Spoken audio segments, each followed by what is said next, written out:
Hello my dear students, क्या हाल हैं। I hope आप सब बढ़िया होंगे।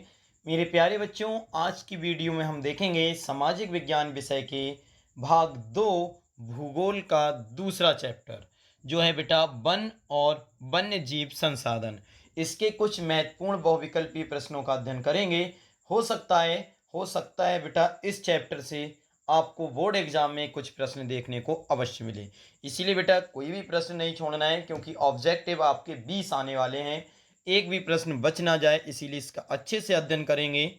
चलिए शुरू करते हैं।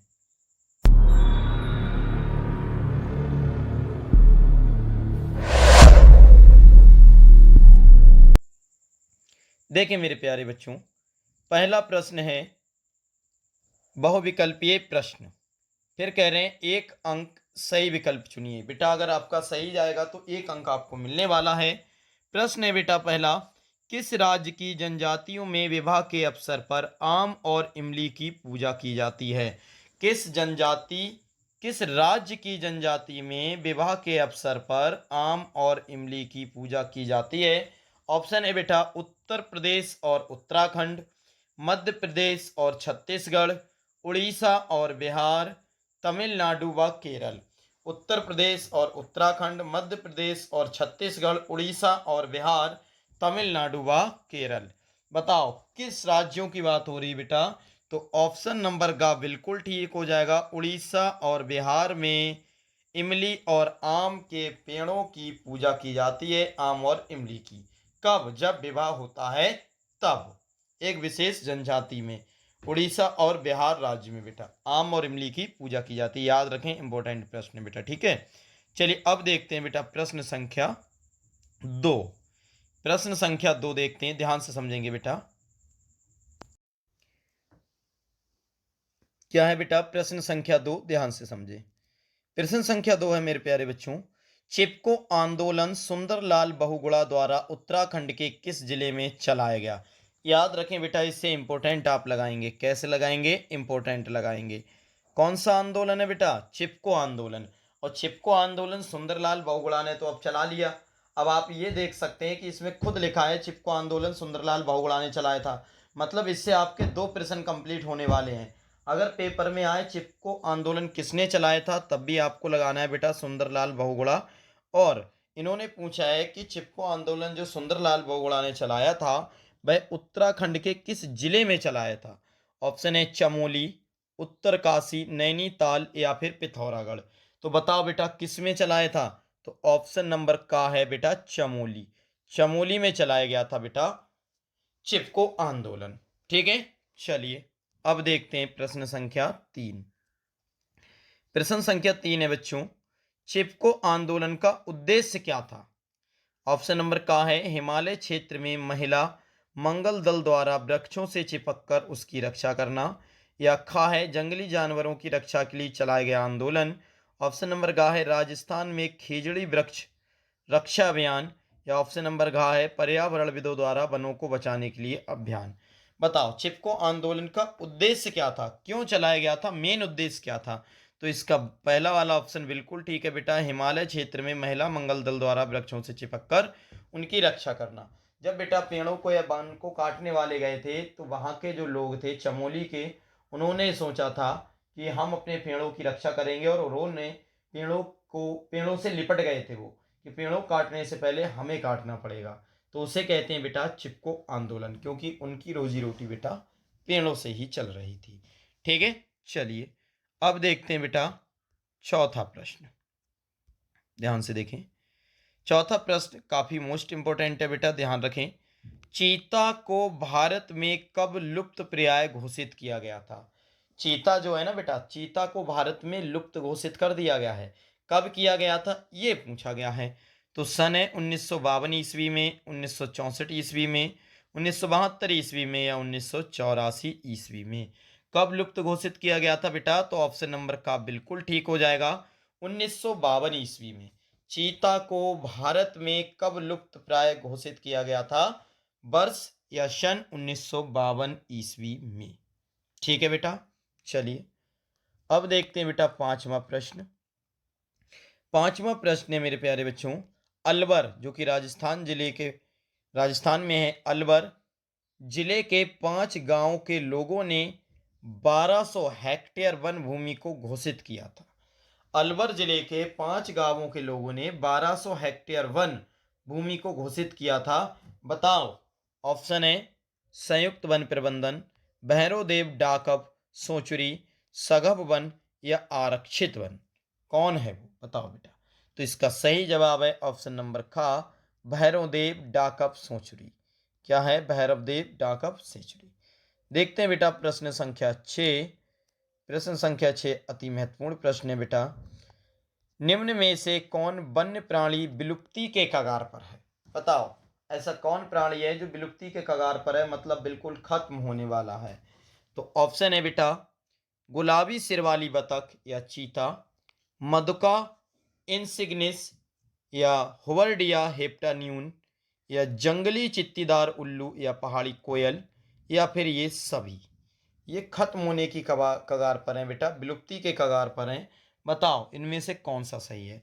तो बेटा इनमें से ऑप्शन नंबर घ बिल्कुल ठीक है, उपयुक्त सभी। ये सभी की सभी बेटा विलुप्ति के कगार पर हैं।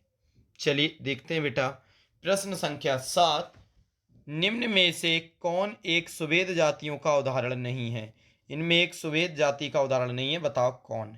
नीली भेड़, एशियाई हाथी, गंगा नदी की डॉल्फिन या अंडमानी जंगली सुअर। बताओ कौन। तो यही है ऑप्शन नंबर घ, अंडमानी जंगली सुअर जो है वो सुवेद जातियों के उदाहरण नहीं है। चलिए बेटा अब देखते हैं प्रश्न संख्या 8। प्रश्न संख्या बेटा 8 देखते हैं, ध्यान से समझेंगे। प्रश्न संख्या 8 है मेरे प्यारे बच्चों। निम्न में से कौन सा वन सरकार के प्रबंध के क्षेत्र में नहीं है।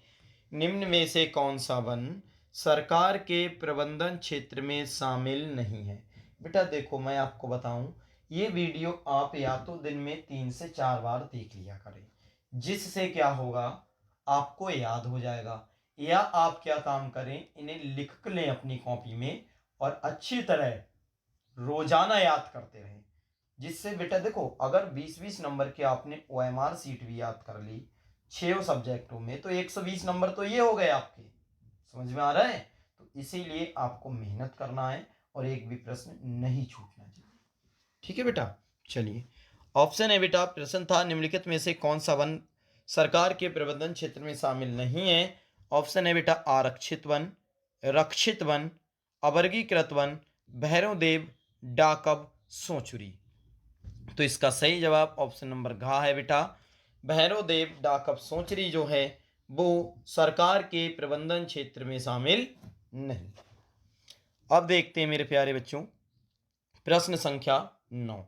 निम्न में से कौन सा जंतु स्थानिक जातियों के उदाहरण में शामिल है।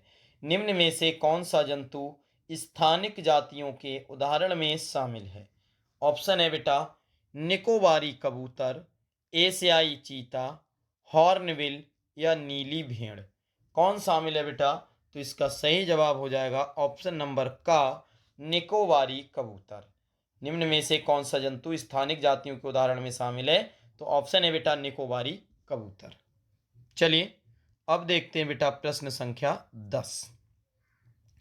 प्रश्न संख्या 10 है चिपको आंदोलन संबंधित है। चिपको आंदोलन किससे संबंधित है बेटा। ऑप्शन है मृदा संरक्षण से, वन संरक्षण से, जल संरक्षण से या वायु संरक्षण से। 2020 में आया हुआ बेटा प्रश्न है, याद रखें। किससे संबंधित है। तो बेटा इसका ऑप्शन हो जाएगा सही खा, वन संरक्षण से। अभी तो बताया था कि पेड़ों से चिपक गए थे, तो पेड़ वन में ही तो होते हैं, तो वन संरक्षण से। प्रश्न संख्या 11 है ग्रीन इंडिया मिशन किस वर्ष में आरंभ किया गया। 2023 में आया हुआ है बेटा। ग्रीन इंडिया मिशन किस वर्ष में आरंभ किया गया था। ऑप्शन है बेटा 2013, 2012, 2014 और 2011। बताओ ग्रीन इंडिया मिशन कब हुआ था बेटा। तो इसका सही जवाब ऑप्शन नंबर ग है 2014। 2014 में ग्रीन इंडिया मिशन का आरंभ हुआ था। अगला प्रश्न देखते हैं मेरे प्यारे बच्चों, 12वां प्रश्न, जो कि बहुत ही महत्वपूर्ण प्रश्न हैगा बेटा, 2023 में आया हुआ। क्या है हरा सोना निम्न में से किसे कहा जाता है? और आप इस पर इंपॉर्टेंट लगाएंगे मेरे प्यारे बच्चों।